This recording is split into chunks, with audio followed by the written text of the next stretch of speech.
Single I salute. I'm Lord Maitreya, the hip hop futurist.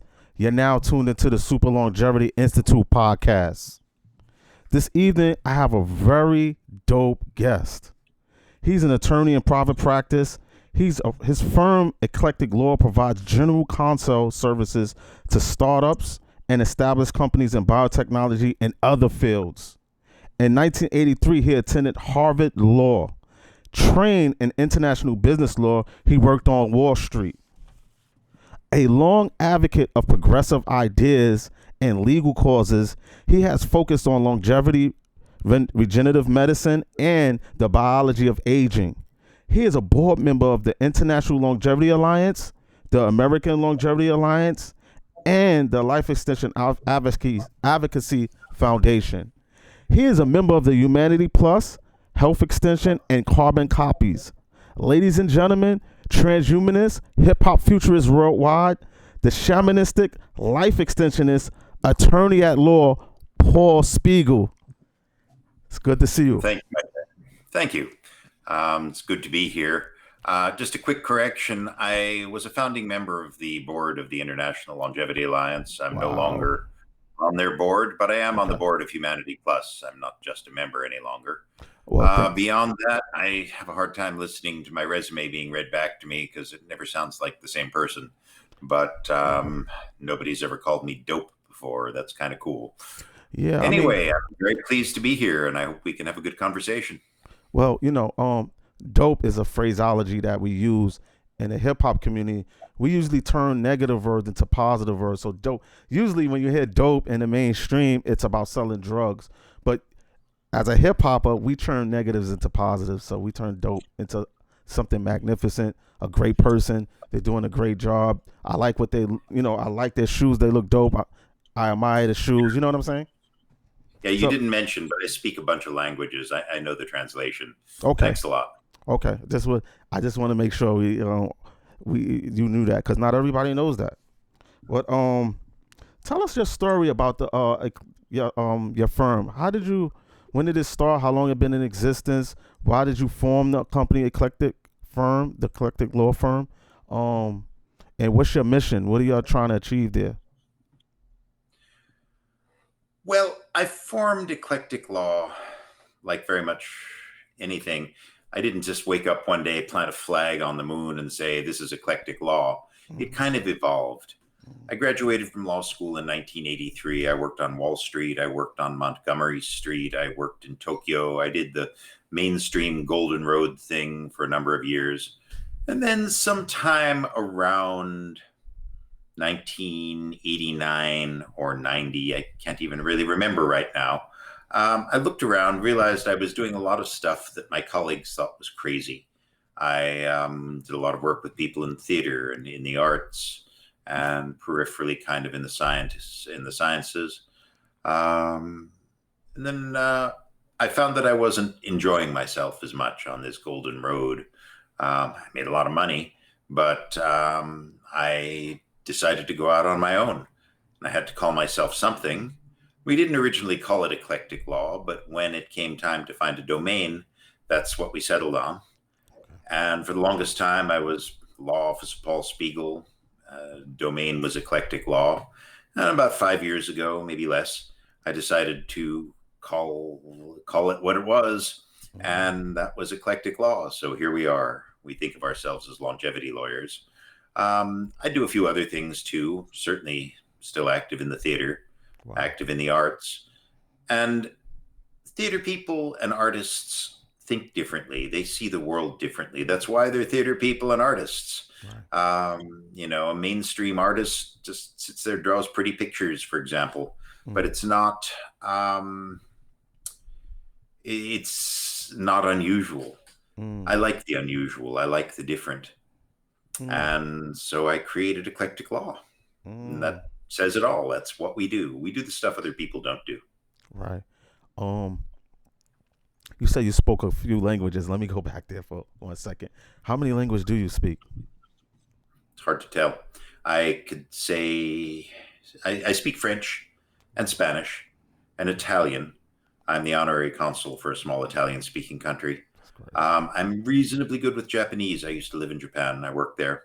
And then there's the languages that I've learned and forgotten, or learned and sort of forgotten. I learned Russian and forgot it. I learned Hebrew and forgot it. Mostly, not entirely. I still read Russian reasonably well. And Wow. I have a good ear for this. I learned a little Arabic about 3 or 4 years ago. Couldn't Mm. hold that one up. The Arabic classes met on the same day that I was going through chemotherapy, and I came back from chemotherapy feeling miserable, and then it was time to start learning Arabic. It Mm. wasn't really a good mix. Mm. Let's see. I learned Latin and forgot Latin. Mm. Oh God, there's probably a few others. I tried to learn Chinese. That was too much for me. Mm. You know, when you start learning languages, you get to be reasonably good at the process. Mm. You Right. know? That makes sense. So I guess you'd say I speak 5 languages if you include English. Wow. That's incredible. What makes you want to speak all these different languages? What's the drive Communication. behind it? Just communication. Right. Absolutely. You Mm. know, I had a conference in Spain a few years ago, speaking at that, the Humanity Plus conference. And I Mm. just got on the plane. I knew when I got off the plane, I'd be able to speak Spanish. There was nothing getting in the way. None of this, oh my God, how will I talk to a cab driver? Or will I understand the street signs? No, I speak Spanish. I speak French even better than I speak Spanish. Mm. I'm the honorary consul for the Republic of San Marino. We speak Italian in San Marino. Fortunately, most of my business can be done in English. But when I went to San Marino to be sworn in for my post, they asked me to make a small speech. I Mm. wrote it in Italian. I delivered it in Italian. Everybody was surprised. But I like the ability of languages to enhance communication, Mm. even if you are not using a particular language. For instance, I'm doing a fair amount of work with some guys in France. We do our business in English, but there always come with something, some phrase that we can't figure out how to say in English, or something that needs translating. And I know what it is. I also understand the culture. I lived Mm. in France. I went to school there. Mm. I've worked in a French law firm before. And Mm. different people have different ways of seeing the world. It's not always obvious. Right. Uh, the Japanese, for example, wonderful, wonderful culture. But it's not easy to just walk in. You can't assume when you go to Japan that everything's going to be just like it is in America. It is Mm. not. You Mm. know, if you know something about the Japanese, and you will if you learn the language, it makes it much easier to understand how people are thinking. If you're doing business with somebody from Japan, knowing the language means that you probably know, when he sort of looks at you and looks up at the ceiling and goes, Jamata, you know that that's not really good. Right. Uh, but I couldn't translate what I just said. It doesn't really have a translation. Kind of like, Mm. well, what does that mean? Right. So I enjoy it. It's important. Communication is one of those things that makes us human. Right. Right. And the more languages you can use to achieve that end, the better things are. Think Wow. about it. In the United States, is just about the only country where we think it's strange to speak more than one language. You can go to Holland, for example, the Netherlands. People speak 3 or 4 languages. It's just routine. Mm. There are parts of West Africa where people speak 3 or 4 languages just because you kind of have to. India, well, the major language is English, but there are lots of different languages spoken in India. And everybody Mm. uses English because it's much easier than learning all of those lots of different languages. English has become the Standing. uh, Yeah. the common tongue, if you Come to. will, Right. like they say in Game of Thrones. Wow. Wow. There used to be a big debate in the cities about ebonics and the way we spoke, and because you know, the perception was that we didn't have an intelligent agency behind the way we spoke. When we spoke, I like to say hip hop instead of ebonics, but commonly termed ebonics. When really we were just coming at the world using language the way we seen it, but it was never you know in the city it was just looked at as bad English, or termed broken English when we all speak broken English, don't we? So, No, but we do. It's the universal language. yeah, well, I mean, in English nobody speaks the Queen's language. So, Well, the Queen. well, you know what I mean by the Queen's language, So, but yeah. So I want to salute you because, you know, I know how important it is in the United States to have the lawyers uh, back what your causes are, so you can get legal counsel. It's always good to have legal counsel, and it's gonna be very extremely expensive to have legal counsel. And so I know that how important law is to the movement of life extension, and I know that it's not always uh, gonna get you a lot of money fighting for these type of causes legally and helping these startups and stuff. So I just wanted to big you up, and I did some homework, and because I didn't really, I knew you was a lawyer and everything, but I didn't know that you were going through some of the struggles you were going through. And when I seen the video you sent me, I was like speechless because I work in hospice, so I see people die all the time, and I have a good friend named Sean who's going through uh his bout with cancer right now. So I said, I have to let him hear your story and let him know to keep fighting. And I don't know if he knows about ayahuasca. Can you tell my audience about your whole story about um your whole journey with the what ayahuasca? What is it? What is it? Why'd you take it? You know. Of course. First off, I want to clarify something. I am not dying anytime soon. It would be Right. really bad for my reputation as a longevitist to die young. And at 64, I still feel like I'm awfully young. Right. I am entirely expecting to live to be 150. That's right. And if something gets in the way of that, well, you can't do everything.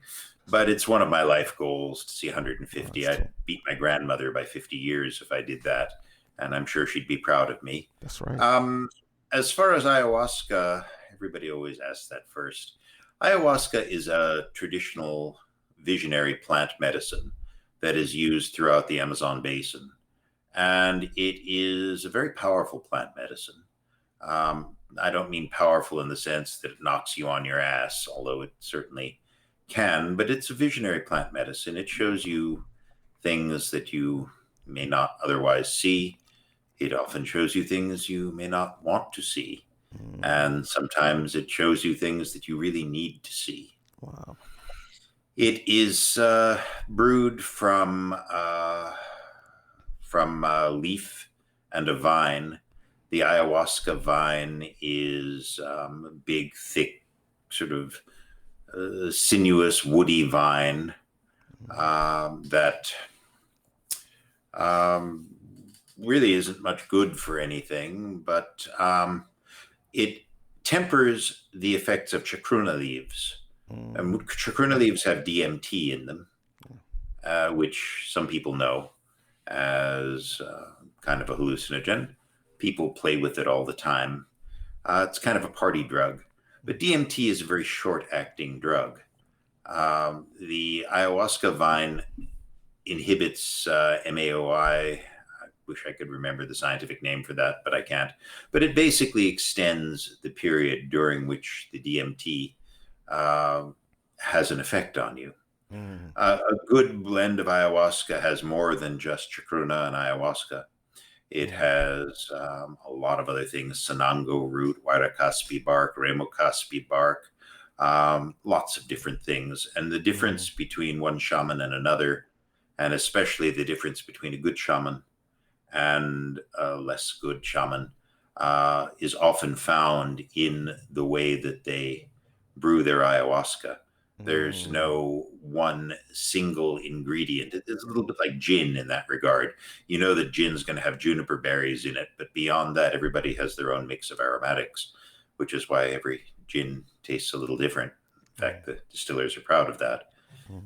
You know, as far as my own experience, well, about 2007, my mother was ill, dying of cancer, and I was sitting in one of those interminable medical waiting rooms, leafing through a copy of National Geographic Adventure. And there was this article called To Hell and Back by a woman named Kira Sullock. And she was writing about a place called Blue Morpho Tours, which led ayahuasca journeys somewhere near Iquitos, Peru. And I looked at this and I thought, wow, this is really interesting. When I get done with this process, I'm going to sign up. I was also in the midst of a somewhat difficult marriage, and everything about the hell and back thing just kind of spoke to me. Right. So after my mother died, I went looking for these guys. I found them. The place is called Blue Morpho Tours out of Iquitos, run by an American, interestingly enough, by the name of Hamilton Souther. Wow. And Hamilton is referred to in that part of the Amazon as the Shaman Blanco. He is the one Westerner, although Peru isn't west, it's south. But, he's one white guy, if you will, who has managed to do what the indigenous Peruvians have been doing for thousands of years. And he is respected among Amazonian shamans, even though he didn't grow up in a jungle. He grew up in Los Gatos, California. Wow. And so I went down there and I started following this path. And it was ultimately very good to me. It didn't feel like it at first. The first time I went down there, I thought it was a complete waste of time. Wow. And then all of a sudden, I left the Amazon feeling like a total failure. What did I do wrong? How come I couldn't make this happen? And it wasn't until a few weeks later that I began to realize that all kinds of good things were happening. And I couldn't quite find a reason for it until a little voice in the back of my head said, idiot, what have you done different lately?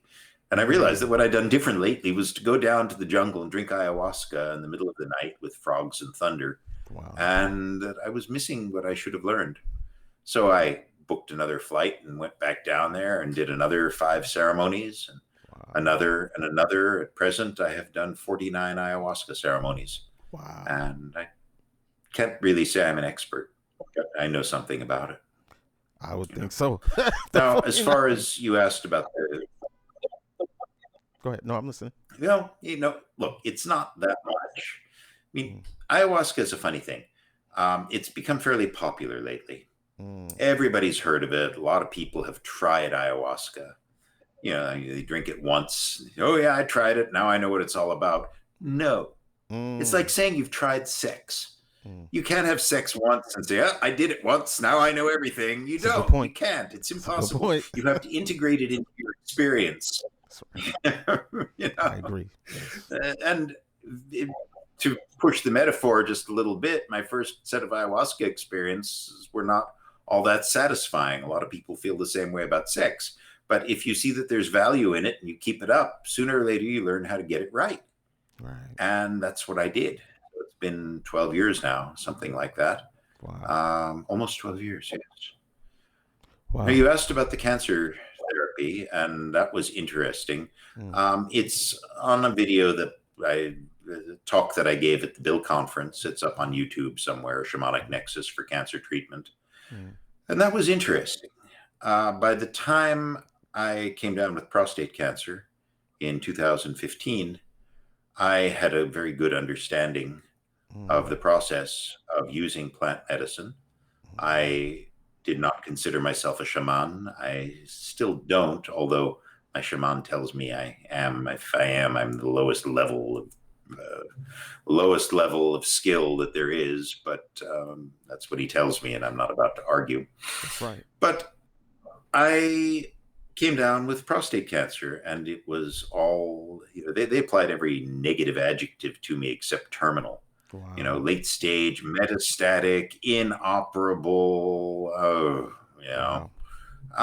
And they said, you can't do surgery. Well, you could do surgery, but you're going to have systemic treatments anyway. And the systemic treatments are going to be pretty hard on you. That's what chemotherapy is referred to. So they ran me through the whole thing of hormones and more hormones and radiation therapy every day for 9 weeks. And then we got to the chemotherapy. I said, what are you giving me? And they told me they were giving me a drug called docetaxel. And I did a little research, and I realized that docetaxel comes from a plant. It comes specifically from northwestern yew tree. It's now chemically derived. But what they were giving me for chemotherapy was plant medicine. I won't bore you with the whole story because it's on that video if anybody ever wants to look for it. I will put it in the description. Thank you. I mean, I don't make any money off of it. It's just easier than explaining it all over again when it's already up there. Yeah. Anyway, I said, yeah, I know what to do with plant medicine. If it's plant medicine, there's a plant spirit behind it. And what I have to do is find the plant spirit, talk to it, ask it for help. And I did. It was not terribly difficult for me because I had done this many times. Mm, And I found the spirit of this supposedly chemical treatment that they were giving me. mm, And I asked her for help. And she looked at me kind of strangely. She said, you see me? I said, yes, I see you. And she said, but nobody sees me. They mm. don't want to see me. They're scared of me. And she kind of looked a little strange, like an image of the human nervous system made out of wood, which was weird, but I'm used to that. Wow. It reminds me of an Alex And Gray painting. That's what. I don't, but I get the idea. Mm, So, anyways, look, I need your help. I'm not afraid. And I certainly see you. Can we talk? And we came up with this lovely relationship.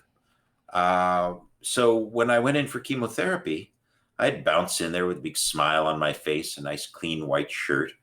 Some little spirit in the back of my mind said, when you go to visit Mama Taxa, always wear a white shirt.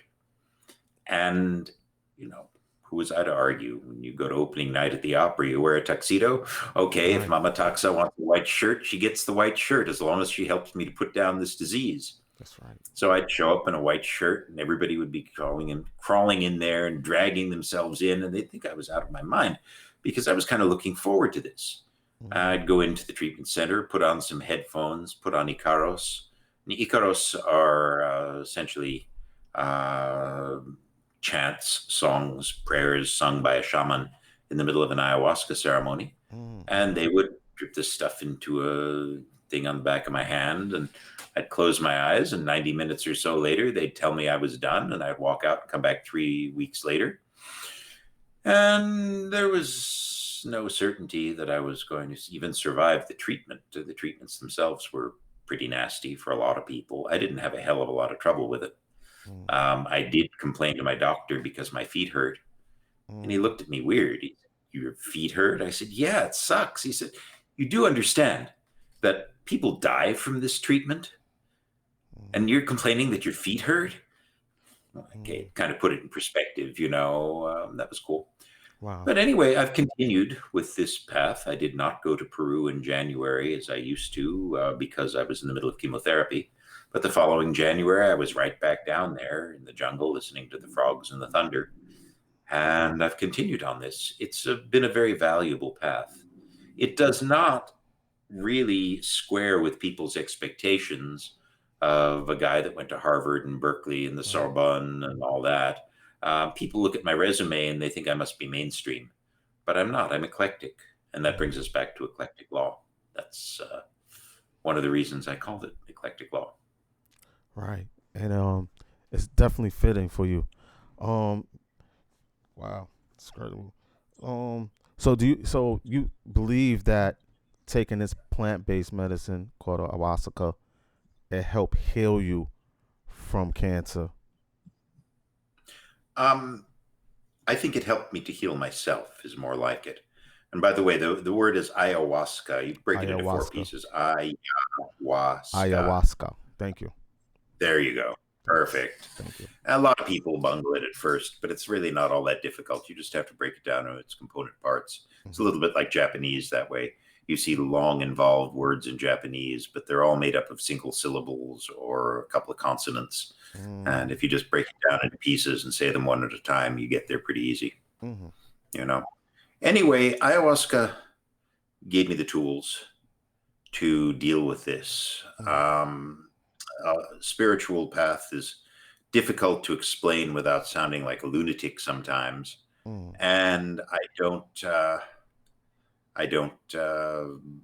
mind. This is my life. It is what I do. mhm, Somebody thinks I'm weird. Well, welcome to the club. I believe man can live to be indefinitely old. mm. That's pretty mainstream, wouldn't you say? Yeah. Well, I want to help it get mainstream. Um, definitely. I wish you would have asked the plant spirit um about if what would it take to reverse the aging process. I wonder what the answer will be. And would you even think about asking the plant spirit something like that? Does it sound ridiculous to ask that type of a question? I don't know if I would. Interesting. It's not relevant. You see, one of the things that I've learned through this path is that time and space are constructs that man creates to give us the illusion of stability in a swirling universe. We create these constructs because we're not used to the idea that might be swirling upside down and backwards in this weird, uncontrollable universe. Once you learn that that's okay, you can learn to accept a lot of stuff. Now, I don't accept aging is inevitable, but I don't know that I would ask a plant spirit how to end it. I certainly wouldn't go to Papa Tua, the head medicine spirit of ayahuasca, and say, Papa Tua, I want you to help me end aging. He'd say, do it yourself. What do you mean do it myself? He says, you know what to do. You have the tools. This isn't my department. Do it yourself. I'm always here. Right. I think that's the answer I would get. Interesting. Wow. Oh, well, let me just head in. Let me just ask you this then. So do you think that it'll be beneficial here? Do you think Americans can benefit like you did from this medicine? I think most people could. Yes. This path. I do. It's not easy necessarily. For one thing, ayahuasca has a very strong taste. And you boil it down, you start with massive pots until you boil it down to a few liters. It's kind of thick, it's a little bit sludgy, it is somewhat bitter. And nobody would make ayahuasca flavored toothpaste, for example. It just wouldn't sell. But it's very hard to swallow. You do it like anything else because you know that it's a means to an end. And it often creates a state of purging, which basically means that you throw up or you engage in bouts of explosive diarrhea or both. Wow. You're getting rid of the crap that you don't need anymore. And purging is a good thing. But a lot of people have this idea that you're going to drink ayahuasca and puke into a bucket, and that's got to be horrible. Well, it's not the most pleasant thing you've ever done. But when you realize that you are eliminating bad energy, bad spirits, physical toxins, spiritual toxins of all kinds, and believe me, there's lots of those. We don't see them. We don't notice them. Right. But they're there. Most people have them. I think if you ever get rid of all of your spiritual toxins, you become the Buddha. I've never had anybody else tell me that, but I have a suspicion that so few people actually do it that I haven't been able to prove it. But you want to get rid of as much baggage as you possibly can, Right. Get rid of it. Sorry, that's the Spanish term you hear a lot in the middle of an ayahuasca ceremony. Oh, really? But purging is important. And we don't do enough of it in our society. We think it's better to keep everything inside. I have absolutely no problem going down and puking into a bucket. But the intriguing thing is that the more you follow the path, the more you do the work, the more you polish all the facets of your spirit, the less puking you do. Going in the middle of the Amazon jungle sounds a little scary. I mean, I know that that has to be a transformational experience because that place seems so mysterious. It seems if you've never been there, it seems pretty dangerous. I don't know if I will be inclined to make that trip. I'll be honest with you. I'll be afraid that something will eat me or I'll be kidnapped by somebody in the jungle. How does that work? Like, I mean, you said that the American guy, he's sort of like a guide there, right? Hamilton, yes. Hamilton is his name, right? And so, did they pick you up at the airport? I mean, how does this work? Well, Blue Morpho is actually very good at translating the indigenous shamanic experience Mm, for potentially clueless Westerner. And yes, Iquitos is not a small town. Iquitos is 600,000 people. It is the largest city in the world that cannot be accessed by road or rail. You mm, either get there by airplane or you get there by boat. Now, wow. getting there by boat's no problem. The Amazon River is, as you may imagine, a pretty big river. You can put a boat in the water in Glasgow, Scotland, or wherever, and float it across the Atlantic Ocean down to the east coast of South America, up the Amazon River, and get it all the way to Iquitos. Essentially, if you can float it on the ocean, you can get it to Iquitos by boat. Now, there are some super tankers and stuff that won't make it, but it's a big river. Um, and Iquitos is not what you call, you think of Iquitos as being primitive. It's not. There's a university, there's a hospital, there's actually two universities, I think. Mm, It's the center of Amazon tourism, basically, in Peru. right. Now, I felt a little bit nervous when I went down there the first time. And so I called up my friend Gordon DeFries, who used to live in Peru and had some experience with shamanism before. Mm, I've always said that if I had to cross an impenetrable jungle, I'd want a good hunting knife and my friend Gordon DeFries. mm, And so I packed up a good hunting knife, and Gordon and I went down to Iquitos because I figured that if I was going to be carried back home in a basket, I could trust Gordon to do that. mm, And we had both a really good trip, and we had a very transformative experience. mm. And he didn't have to carry me home in a basket. That's completely Now, true. Blue Morpho is very good at making this easy for the foreign tourist.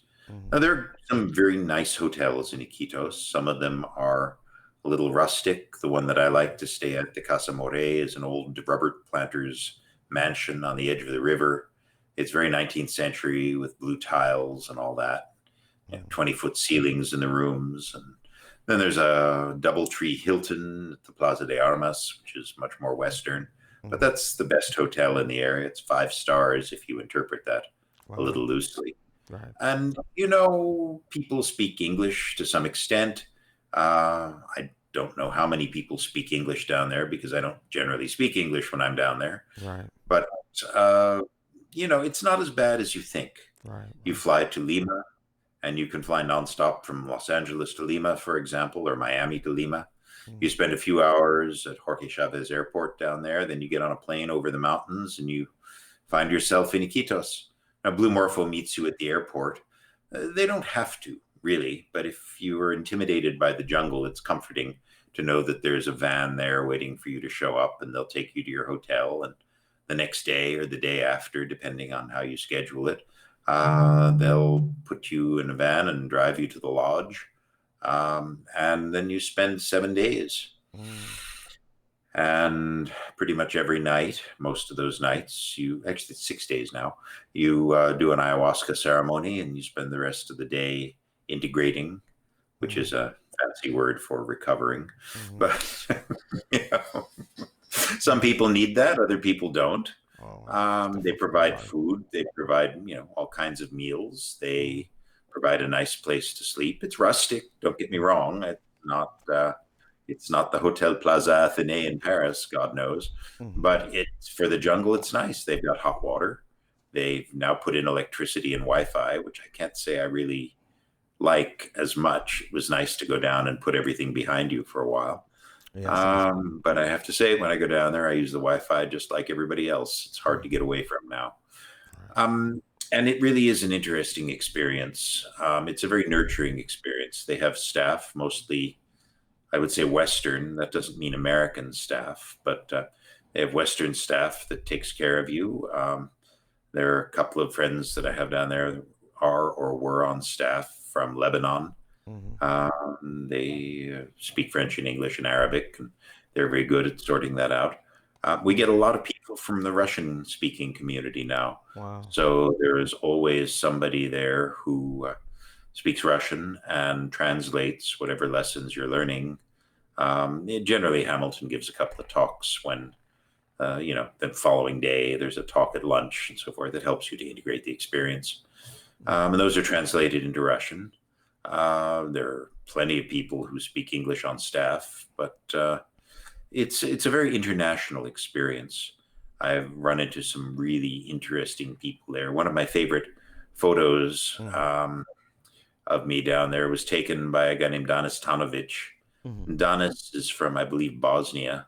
He's a really good photographer, and it wasn't until I got back from this particular tour, I looked him up on the internet. I realized he won an Oscar for his first film. Okay, there are physicians down there and a couple of judges that I've met down there, and people who were just about to set off on new business ventures, and some of them have been very successful. A lot of people don't necessarily want their name mentioned. Judge Johnson, name change to protect the innocent, doesn't necessarily, want the people of Johnson County, Alabama, to know that she's down there drinking ayahuasca in the jungle. And I'm going to say again, there is no such thing as Judge Johnson as far as I know, but it's just a representative example of the sort of thing. They also will do private tours. We had one I heard of, I certainly wasn't there, where somebody from the Middle East with oil money behind them flew in on their private jet with a dozen of their nearest and dearest friends and proceeded to have a private set of ceremonies, because people in wherever they were from, Kuwait, Saudi Arabia, the United Arab Emirates, I don't know, but they would not have understood. So everybody was sworn to secrecy, put under an NDA. They did their 6 or 7 days of ceremonies, rode back to Iquitos, got in their jet, and told everybody that they were spending a week on the Riviera, I guess. I don't know. Right. It's an interesting thing. Do you think that, based on your experience, that it should be legal here in the United States? I do. I really do. Okay. Indeed, I think that there are many similar things that should be legal.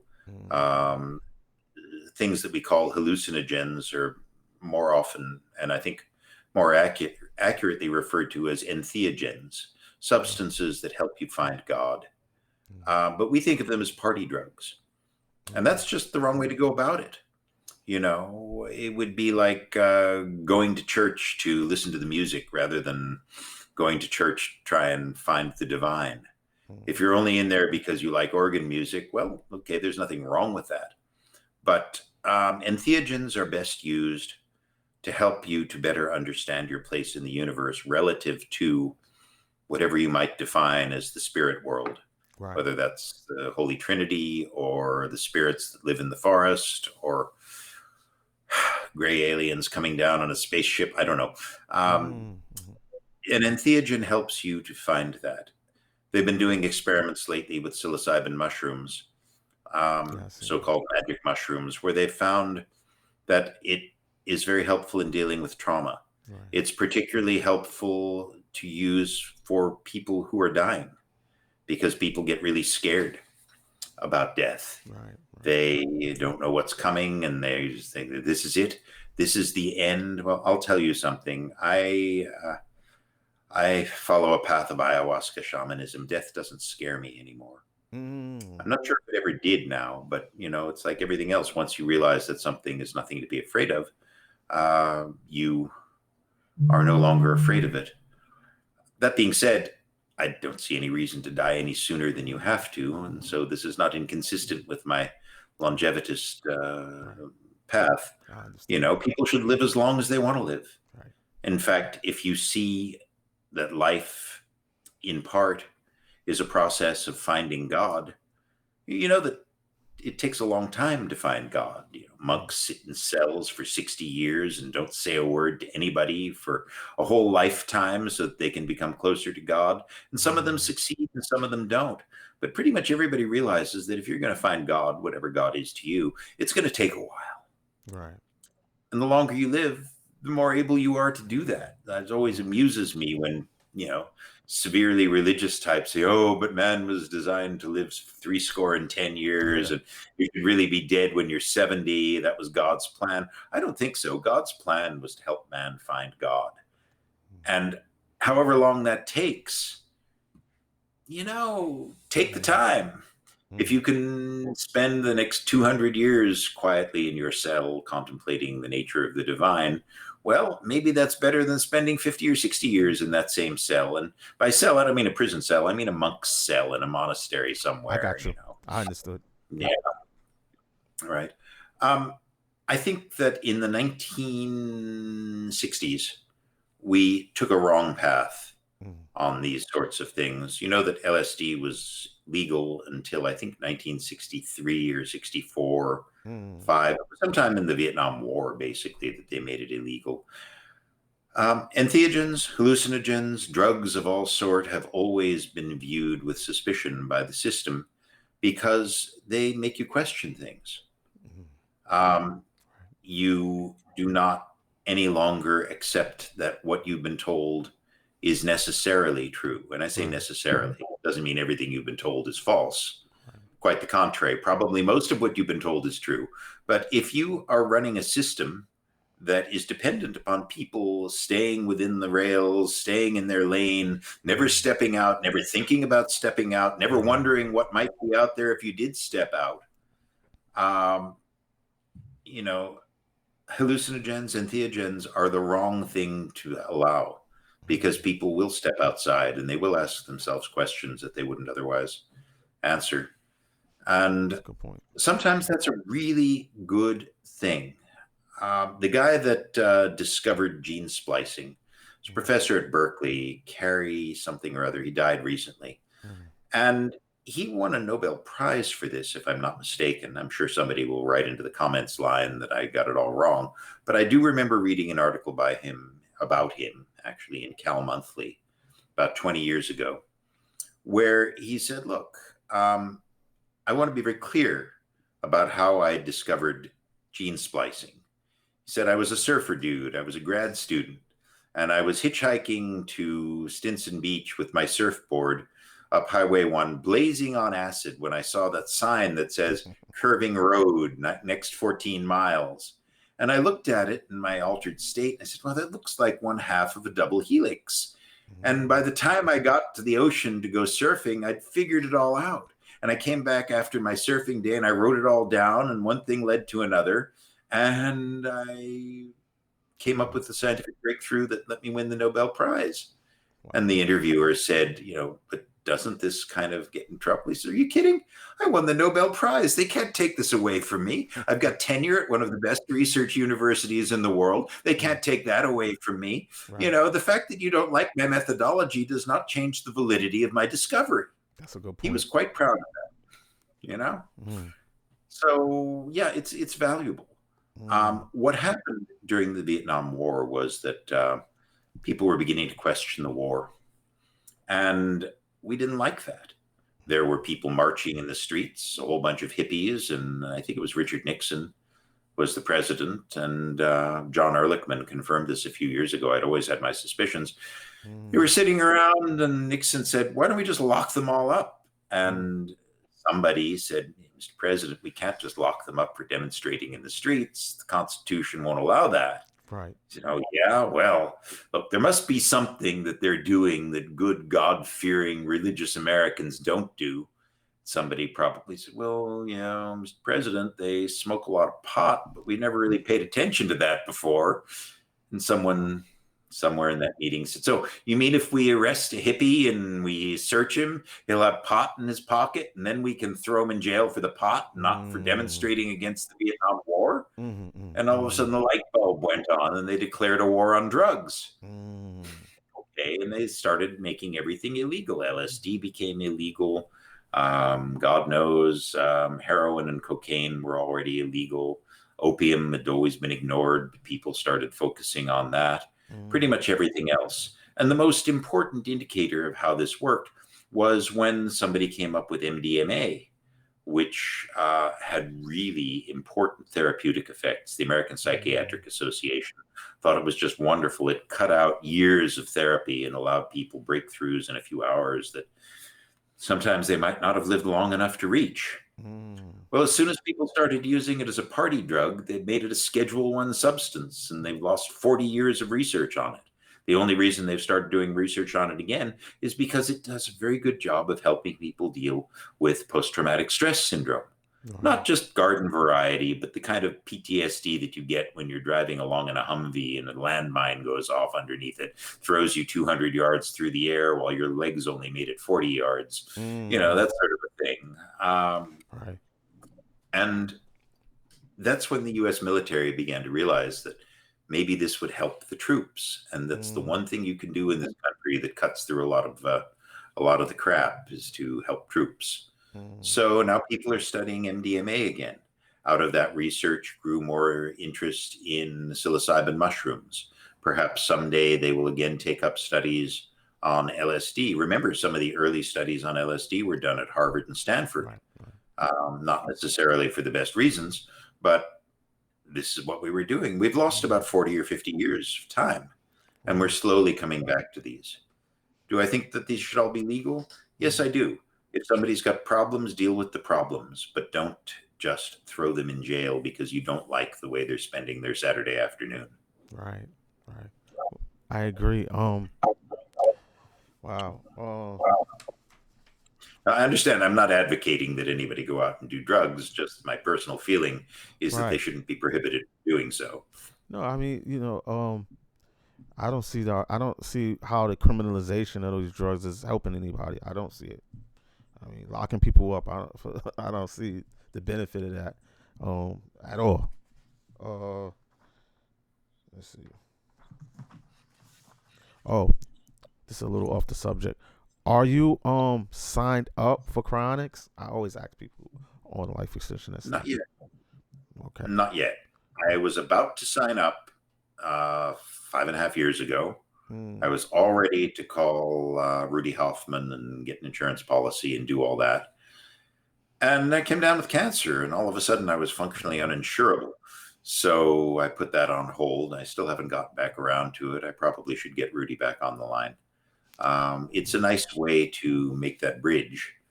Will it work? I don't know. I have given legal advice to a cryonics company. I gave a talk not long ago on better marketing for cryonics. I think that cryonics is not as well marketed as it should be. It's a big scientific method of cheating death. Well, yeah, but it's also a scientific method of funeral care. And since everybody right now is going to need funeral care at some point, why don't we look at it all on the same playing field?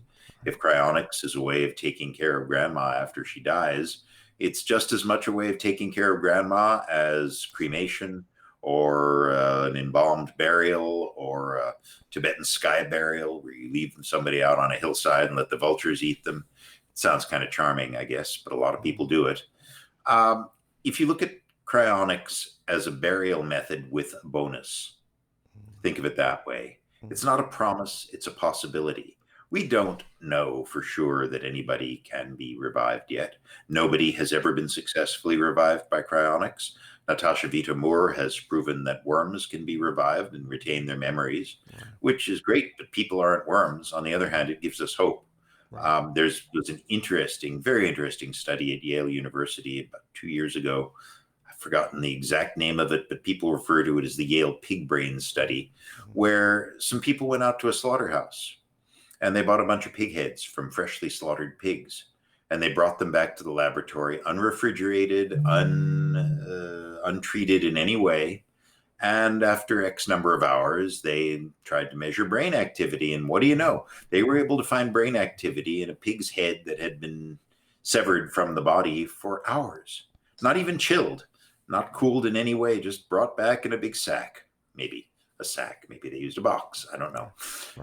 It's fascinating to know what can be done with this. The one thing I can tell you is that except for the Egyptians and Paleolithic humans, nobody's imagined an afterlife the way that cryonics can. The Paleolithic man buried their dead, their important dead, with all kinds of things that were important. A stone axe was a life-saving tool. You basically couldn't make it without a stone axe 50,000 years ago. And people would bury their dead with stone axes and jewelry and ornaments. Now, the jewelry and the ornaments, I can see that you might put in there, and you can always make a new whatever. But a stone axe, that's a valuable tool. You wouldn't just put that in somebody's grave unless you thought they were going to need it again.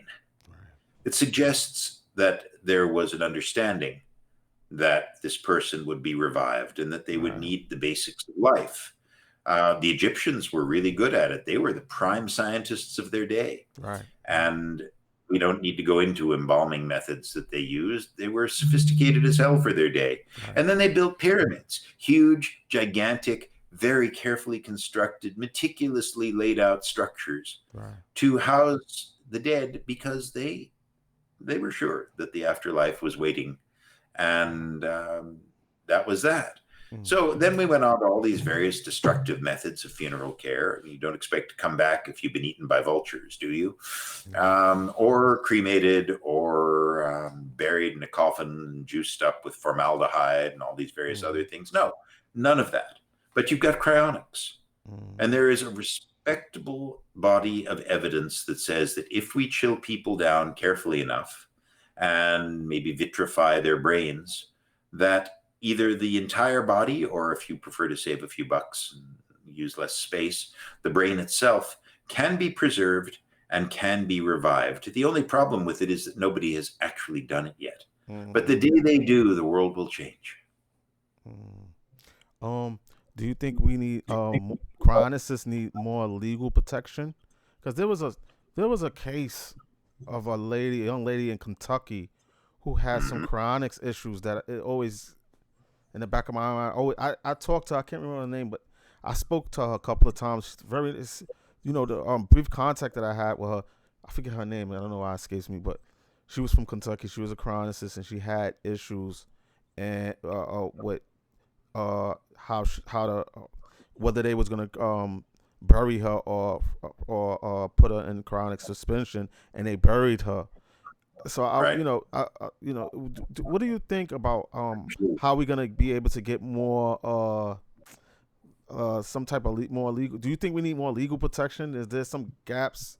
There's some things that we need to know legally to protect us as from having this problem with relatives or even public officials or just the coroner or whoever misinterpreting what we want after we're pronounced legally dead. I don't know if I'm being clear. Yeah, I get what you're saying. Yeah. I know the Kentucky case. And this was a problem because she'd done everything right. She'd signed up with, I believe, Oregon Cryonics. She had her documentation donating her body after her death. Right. She'd made it clear in her will that she wanted to be cryopreserved, and I think she was actually cremated and not buried. And there was a conflict of interest because the coroner also ran the local crematorium and decided that he didn't care what these crazy transhumanist types were thinking, that he was going to do what he needed to do. Also, the family did not want her cryopreserved. But the family should have nothing to say about it. If her will had specified that she would be buried in a glass urn at the top of a 50-foot tall marble pillar, that would have been legal. But instead, it provided that her head would be preserved in a 40-liter or 20-liter stainless steel dewar full of liquid nitrogen, and that was wrong. That was a problem, but I don't know that new laws would necessarily have changed that situation. What happened was that the coroner basically did wrong. He knew what her instructions were and he refused to follow them. I am not certain, but I believe there's going to be one hell of a civil case out there, but I'm not sure who would bring it. Yeah, that is to say that their family wouldn't bring it, and they're the people you would think would have grounds to complain. Her heirs, possibly, if she has heirs outside of her family. But otherwise, who's going to speak for this woman? She's dead, not just cryopreserved and sort of dead, but as they said in The Princess Bride, really dead. Right. She's not coming back. We do need more clear laws on this subject, but until society accepts that cryopreservation is a legitimate way of dealing with a dead person. And I know the cryonicists will tell me that they're not dead. We can argue that all you want. But this is why I say that we need a better method of describing it to the public. It's a scientific method of funeral care. If you decide you want to be cremated, nobody says, screw that, I'm going to ignore their wishes and have them embalmed and buried. Right. Actually, sometimes they do, but that's an offense. Whether it's a crime or a tort, we know that that's the wrong thing to do. And if we look at cryonics, not so much from a strictly scientific standpoint, as some idea that you're going to live forever in a regenerated body or whatever, but as strictly another way of funeral care. Let's say, for instance, that I'd given directions I wanted to be embalmed and buried in a rosewood casket in Forest Lawn. But my Tibetan relatives say, no, we're going to haul him to the side of a mountain and let him get eaten by vultures. Another perfectly respectable way of dealing with your dead, but it wasn't what I wanted. And that's it's against the law. You've got your right to make disposition of your body any way you please. Right. Except for some reason by cryonics. So there you go. Interesting. You are also you had something to do with carbon copies. I'm a legal advisor for carbon copies. Yes. What's that organization about? What's the mission over there? Carbon copies was created by a very brilliant neuroscientist by the name of Randall Kuhn. I hope I'm pronouncing that right. And the idea for carbon copies was that you don't need the brain to retain your consciousness. That consciousness is a set of data that resides in the brain, a wet, messy, highly redundant computing system. Somewhat imperfect, of course. If you ever forget where you left your car keys, you'll know that the brain isn't a perfect device. But it holds the data that we consider to be ourselves. It holds the data that we consider to be our consciousness. If we can read that data and download it and reproduce it, there is a very strong argument that that is you. Now, I had a lovely discussion not too long ago with Jean Hebert, who is a neuroscientist, over whether or not consciousness resides in the brain, whether you are you because of your biological component, or whether the data is you because it doesn't really matter where it resides. I am personally a proponent of mind uploading. I believe that if you can take all the data, put it somewhere else, and store it on a large hard drive, or in DNA storage that George Church has been working on, I think it's still you. Now, it poses a fairly interesting question. If you have uploaded your mind, and there are various different ways of going about that, so we think. One is a wholesale upload, which is what you always see in the films. You know, somebody racing to upload his consciousness before the police show up to stop him from doing so. The data transfer involved in that makes it highly unlikely that you can do that in any reasonable amount of time. Right. But let's say that you incrementally uploaded a little bit of your brain every day for 10 years. And then once you had a full backup, just like your hard drive on your computer, you do incremental backups of the things that have changed since the last time you backed it up. And you did this every day when you went to sleep. And then one day you got hit by a truck. Your brain got smeared across the pavement like peanut butter. But your consciousness is still there in your backup drive, shall we say. There is a lovely little video by a guy named Tom Scott. You can find it at tomscott.com. It's called Welcome to Life. And it's like the introductory screens of your uploaded existence, where they ask you questions like, can you afford to remember every copyrighted work that you ever had in your mind, and things like that. It's a charming video. It takes about 3 minutes. I've given a talk on mind uploading, and I use it at the beginning of the talk. It's a crowd pleaser. But I think that mind uploading is a real possibility. The question, though, becomes, if you've got this backup version of your consciousness, aren't there two yous? Jean and I spent a couple of hours talking about this. The other question is, if you die, you know, in your sleep, let's say, your backed up consciousness will know it. And the question is, you know, does it matter? I don't think it does.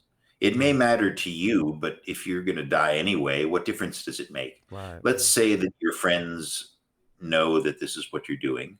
And one day you get out there on your motorcycle and you get hit by a truck and your brain gets smeared across the pavement like peanut butter.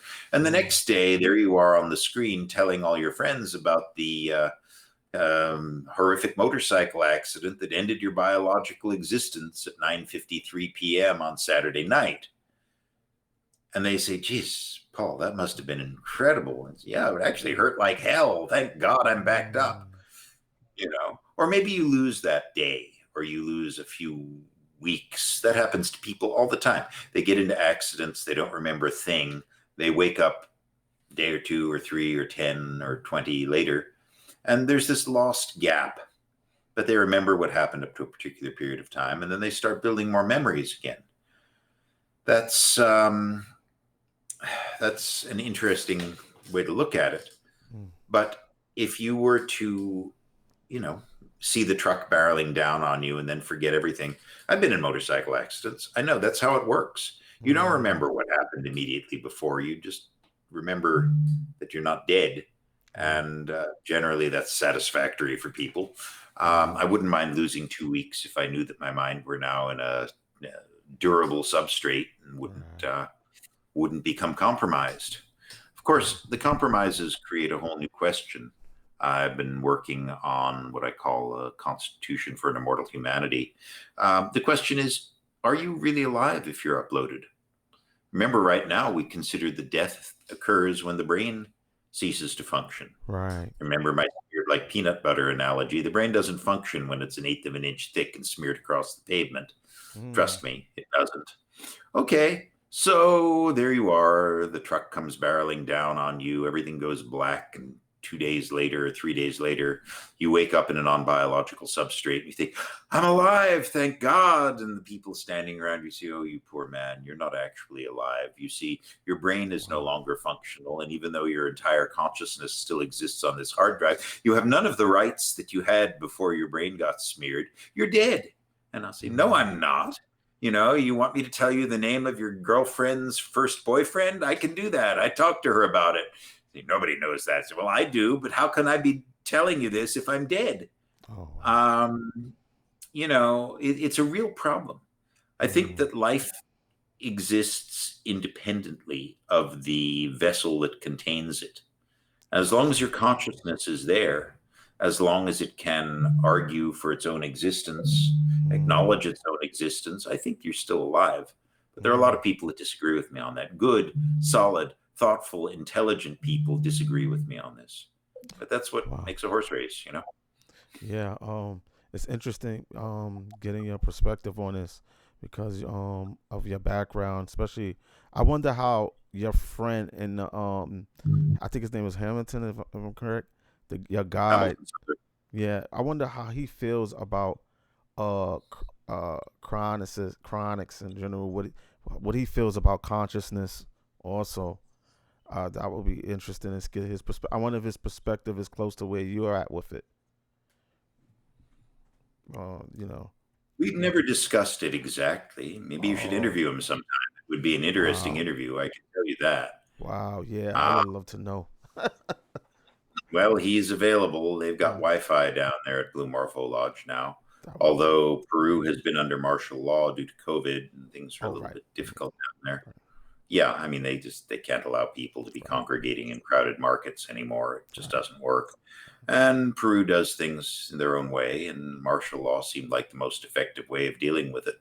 Right. I don't know how effective it is. I don't really envy my friend for being there in the middle of it, but they do things their way, and that's how it works, Have you heard of Alex Gray?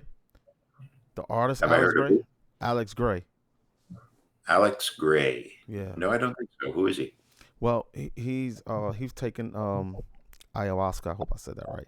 Also, and he paints what he sees when he's under the influence of ayahuasca. Okay. I'm talking about the guy's. His paintings is really interesting. And when you said something about the tree, I automatically envisioned that tree because I used to work in a bookstore called East West Books, and they sold books about this. So they had all his books, and that picture he painted a picture exactly how you spoke about it. It's really interesting. Have you heard of Rick Straussman, Dr. Rick Straussman? I'm beginning to think there are huge gaps in my knowledge. No, I don't think I know who he is.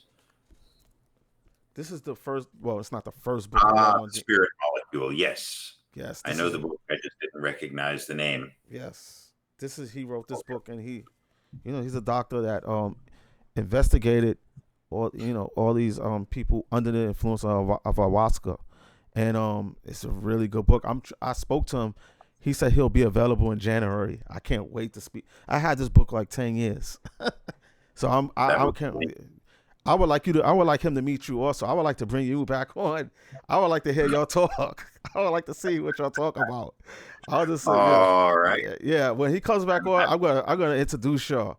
I would love to hear y'all talk. See what y'all talk about. So yeah. Wow. What else I wanted to ask you? I got some other questions. Let me see. Oh, so yeah. I don't know why I didn't ask this already. What got you into the transhumanist part? What got you into transhumanism? Was you a transhumanist before you were diagnosed with cancer? Oh, yes, Oh, okay. absolutely. Okay. Absolutely. I became involved with longevity probably around 2006 or something. Mm, My good friend John Ferber has always had brilliant, if somewhat different, ideas about things. I met John in 1978. I was an intern for Congress in Washington, D.C., and he was a young scientist working for the Congressional Office of Technology Assessment. mm, And John's brother, Bob, who's dead now, told me I had to look up his brother, and I did. And mm, so we've been friends since the Carter administration.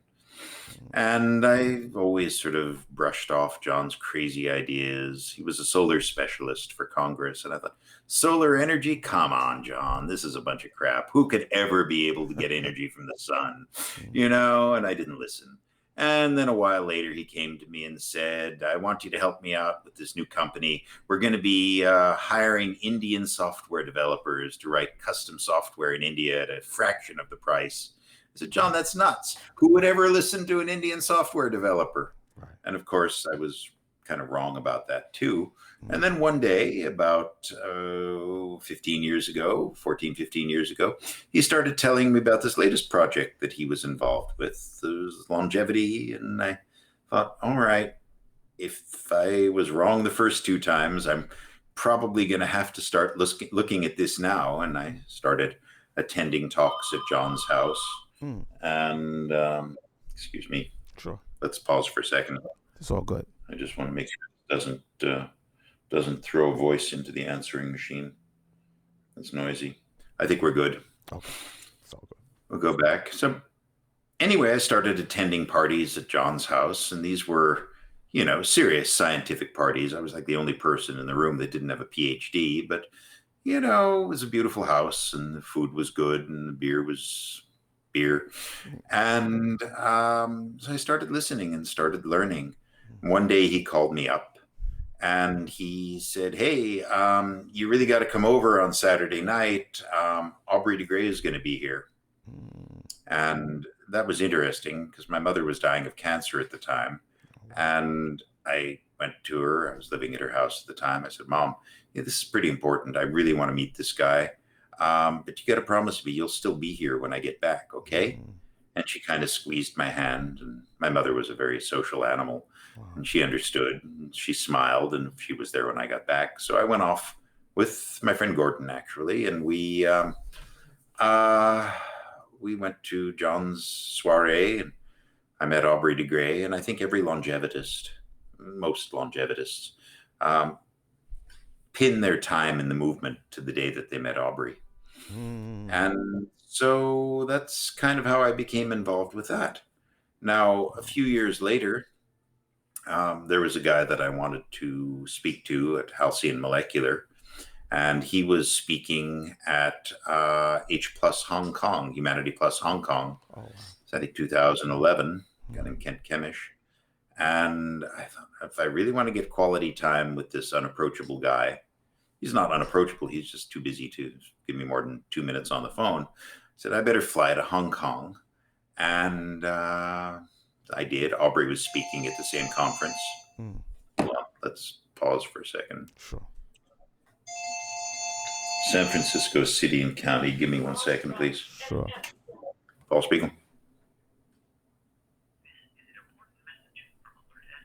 Oh. We're under lockdown. Okay. I got that. Yeah, so anyway, I wanted to go to this conference in Hong Kong. And Aubrey was there, and Kent Kemish was there, and Kent and I bonded over a absolutely lunatic taxi ride to the top of Peak in Hong Kong. Aubrey brought me off to some Hong Kong longevity affair that he was speaking at. I think it was a TEDx talk of some sort. And I was sitting there with a lot of connections and a lot of friends at this Humanity Plus Hong Kong meeting that was 9 years ago. Wow. And I enjoyed myself immensely. Ben Gertzel was there, Natasha Vita Moore was there, and Max Moore was there, and Aubrey, and I believe Randall Kuna was there. Yes, he was. It was like, all these really significant people in the transhumanist field. And I realized that even though I was slightly intimidated, that we had so much in common that it was hard for me to say that I wasn't part of this community. In fact, I was part of the community. I just hadn't had a chance to sit down in a VIP room with the more important players in the day. Right. And so I joined Humanity Plus, and I became more and more interested in transhumanist thought. I mean, longevity is basically, arguably, a subset of transhumanism. Right. Most transhumanists believe in longevity. They believe in cryopreservation and so forth and so on. And I just stayed on with it. And a couple of years ago, maybe it was 2 years now, they were having elections, and I was just getting ready to leave the Life Extension Advocacy Foundation. I'm sorry, excuse me, strike that. I was getting ready to leave the International Longevity Alliance. I don't imagine I would leave the board of the Life Extension Advocacy Foundation, Right. now known as the Lifespan Extension Advocacy Foundation. That is one of the most incredible groups I think I've ever been involved with. I've been serving on boards since I was in my 20s. And the Lifespan Extension Advocacy Foundation board does incredible things for longevity. Keith Comito is the driving force behind that, and a number of other people as well. Right. Anyway, I was looking for something to take the place of the International Longevity Alliance, and I ran for office and was elected by the members of Humanity Plus. And I think I do a good job for them. I certainly hope I do, or they're going to vote me out the next time there's an election. Question. But, all right, I have another question. I have to ask this. How please. how were you involved with Aubrey the Great getting on the Joe Rogan show? I was. How did that come about? Tell us the story behind that. That seemed interesting too. Well, he's been on there twice, as far as I know. There was a conference in New York City, GF 2045 or Global Future 2045, was run by a guy named Dmitry Itzkov, and Philip van Nedervelde was the master of ceremonies. And I was there as press. And, again, I knew a lot of people there. Some of these were my good friends. And there was this guy, I'd never heard of Joe Rogan before, but there was a guy wandering around with a film crew, and he looked very, well, everybody knows what Joe Rogan looks like now, but this was probably 8 years ago or 9 years ago, and he wasn't as well known. And I asked who he was, and he said, I'm Joe Rogan. I said, well, that's nice. We started talking, and one of his crew said, hey, look, there's Aubrey de Grey. I said, yeah, he's a friend of mine. You want to talk to him? And they all said, yeah. And in due course, a few hours later, Joe Rogan and his film crew cornered Aubrey at the Empire Hotel across from Lincoln Center in New York City, and did a relatively short interview. I think it was 20 minutes. But Aubrey's a fascinating guy, and he's got a lot to say. So he came back on Joe Rogan. I think that interview was 90 minutes. Yeah, I seen that. That was a very interesting. I was so glad to see him on the Joe Rogan show, because I know that would have give the life extension movement a broader audience. More people will look at Joe Rogan. I was so happy to see that. Wow, I was at that conference, by the way. 2040. Really? Yeah, I was there. I didn't even know Joe Rogan was there. Wow. Yeah, I was there. You were also at the Transhuman Visions conference at Fort Mason, weren't you? Yeah, I was there. Mm-hmm. Yeah, I think that's where we met. I met you. Yeah, dang, that was so long ago. Yeah, Rowan Horn was doing the video for that one. Wow. Yeah. Wow. Well, this was a dope talk, man. I really think you're an interesting guy, man, and I'm so glad to know more about you. Thank you for sharing all this knowledge and information with us. I'm sure the hip hop world is going to enjoy this one because they are listening. So, anything else you want to say before we head out? Because we could talk. If I keep talking to you, we're gonna talk. We're gonna keep going and going.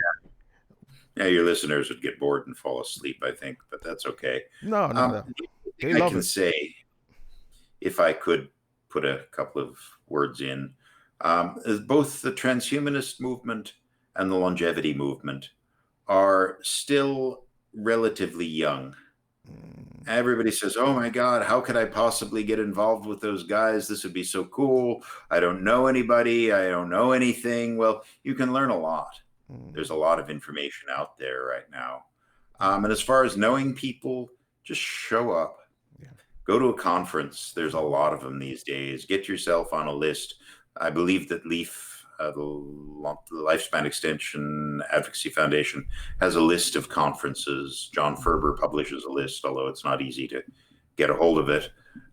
Show up, ask questions, meet people, become an evangelist. There are plenty of people out there who still don't believe that the human lifespan, healthy human lifespan, can be extended. And if you think they're wrong, don't tell them they're wrong. Just get out there and talk to them. Tell them what you know. If what you know changes their minds, you have helped this to come along. If you're good at it, I see that you interviewed Liz Parrish the other day. Liz is an incredible evangelist. She is an amazing evangelist. People want to listen to her. Yeah. And if Liz Parrish says that people can live to be 160 years old, people who would otherwise be horrible skeptics will say, well, I still don't know, but this Parrish woman says so it's got to be true. Yeah. That's great. But Liz is exceptional. Maybe the rest of us aren't quite so exceptional, but you can be.